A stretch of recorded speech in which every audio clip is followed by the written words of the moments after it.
السلام علیکم ورحمۃ اللہ وبرکاتہ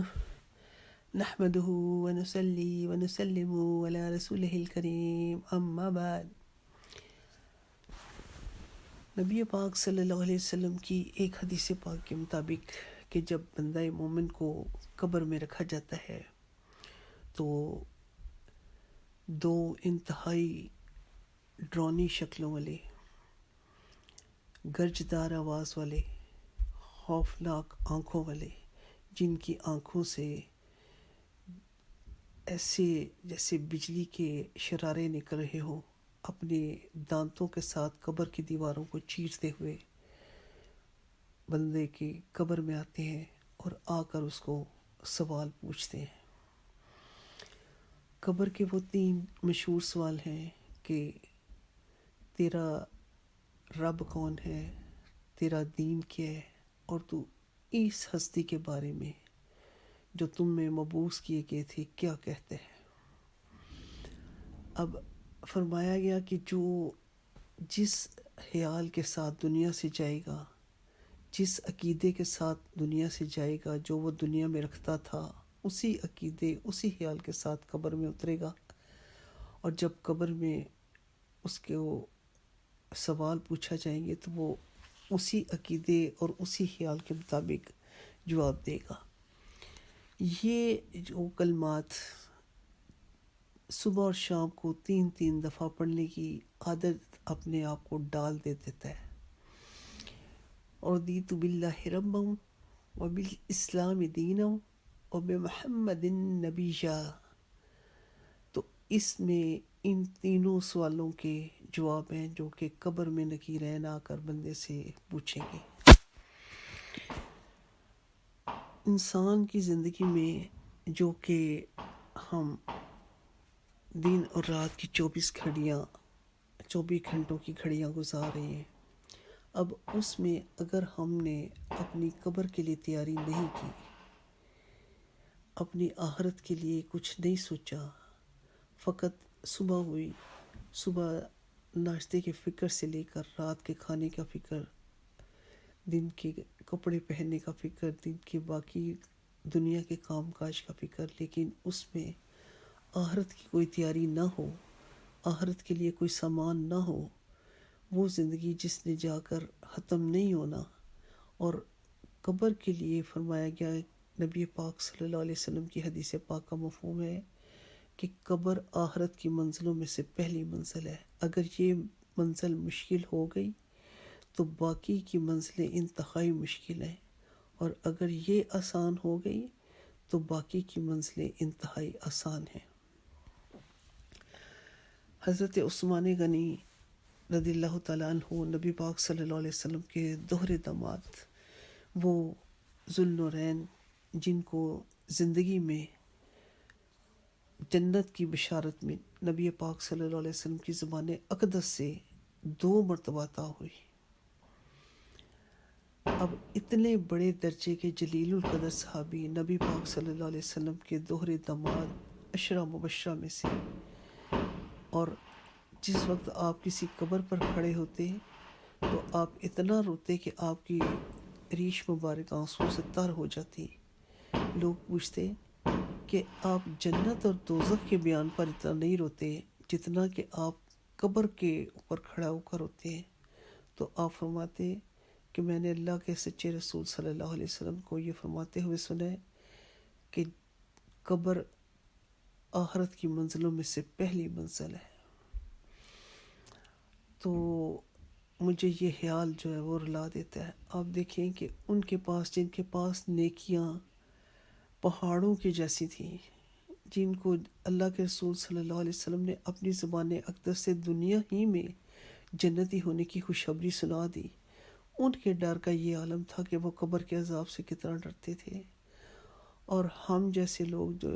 جن کے پاس گناہوں کے ڈھیر ہیں، نیکیوں کے نام پر شاید کچھ بھی نہ ہو، اور ہم اپنی قبر کی تیاری سے اس قدر غافل ہوں کہ ہمیں اس قبر کے اندھیرے کا، اس قبر کے عذاب کا، نکیرین کے آنے کا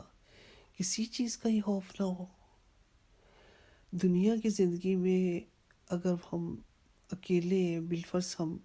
واش روم گئے ہیں، وہاں پر ایک بڑا سا کاکروچ نظر آتا ہے تو ہماری چیخ نکل جائے، لیکن اس اندھیری قبر کے گڑھے میں جہاں انسان اپنا ہاتھ پاؤں ہلانے پر بھی قادر نہ ہوگا، اور اتنی بڑی بڑی خوفناک ہیبتناک قسم کی ڈرانے سانپ اور بچھو خدا نخواستہ اللہ نہ کرے مسلط کر دیے جائیں، تو اس قبر کی تیاری کے لیے ہم نے کچھ بھی سوچا نہ ہو، ہمیں اتنا سا بھی خوف نہ آئے کہ ہم نے اپنی قبر کے لیے روشنی مہیا کرنی ہے، ہم نے اپنی قبر کی کشادگی کے لیے کچھ سامان کرنا ہے، ہم نے اس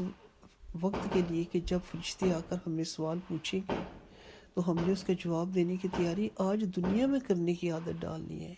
یہ جو ہم صبح شام کے اذکار پڑھتے ہیں، یہ تمام چیزیں وہی ہیں جو قبر میں کام آنے والی ہیں۔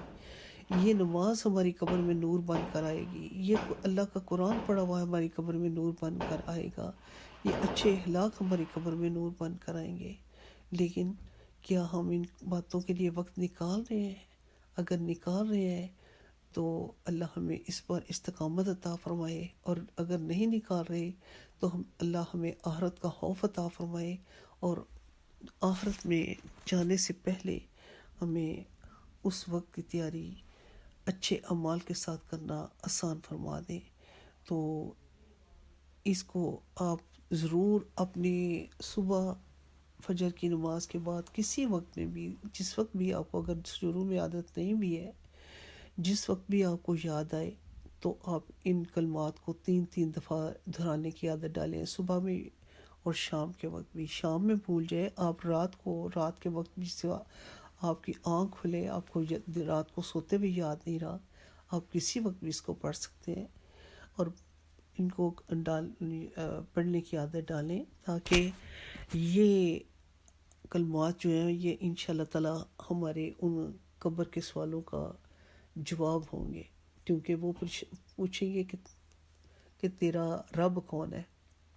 تو اس میں سب سے پہلے یہ جو کہا گیا نا کہ رضیت باللہ رب، کہ میں اللہ کے رب ہونے پر راضی ہوا، تو جب یہ عادت ہوئی پڑھنے کی تو آپ کو پہلے سوال کا جواب یاد آ جائے گا کہ میں اللہ کے رب ہونے پر راضی ہوں، تو اللہ میرا رب ہے، وب محمد وب اسلام دین، اور اسلام کے دین پر ہونے پر میں راضی ہوں، تو آپ کو یاد آ جائے گا کہ میرا جو دین ہے وہ اسلام ہے، وب محمد نبی شاہ، اور محمد کے نبی ہونے پر راضی ہوں، آپ کو یاد آ جائے گا تیسرے سوال کا جواب کہ میں محمد صلی اللہ علیہ وآلہ وسلم اللہ کے رسول اور اس کے بندے ہیں۔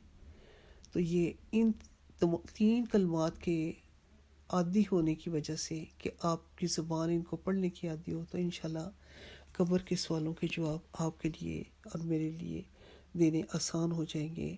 اپنی زبان کو دنیا کی باتوں سے کم کر کے، دنیا کی ان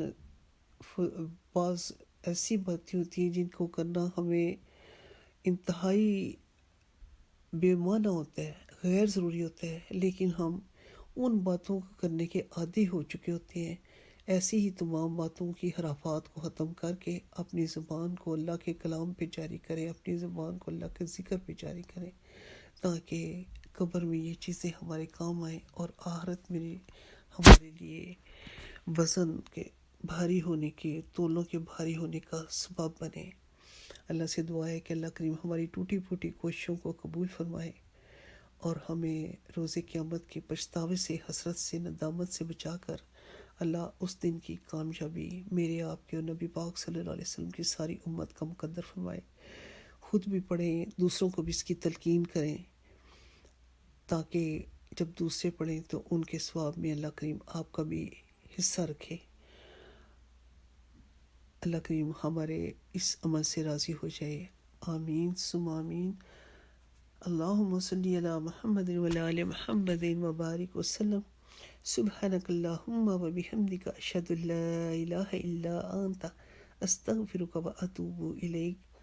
السلام علیکم ورحمۃ اللہ وبرکاتہ۔